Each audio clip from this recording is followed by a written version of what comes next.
بسم الله الرحمن الرحيم.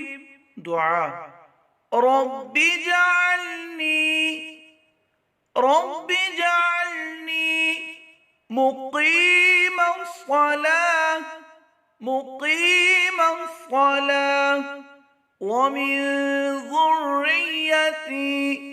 ومن ذريتي ربنا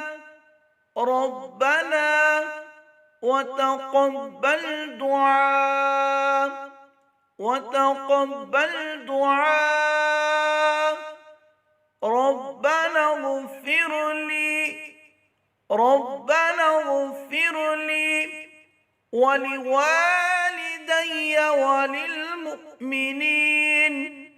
ولوالدي وللمؤمنين يوم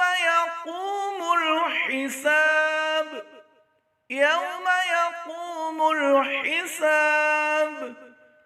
رب اجعلني مقيم الصلاة ومن ذريتي ربنا وتقبل دعاء ربنا اغفر لي ولوالدي وللمؤمنين يوم يقوم الحساب.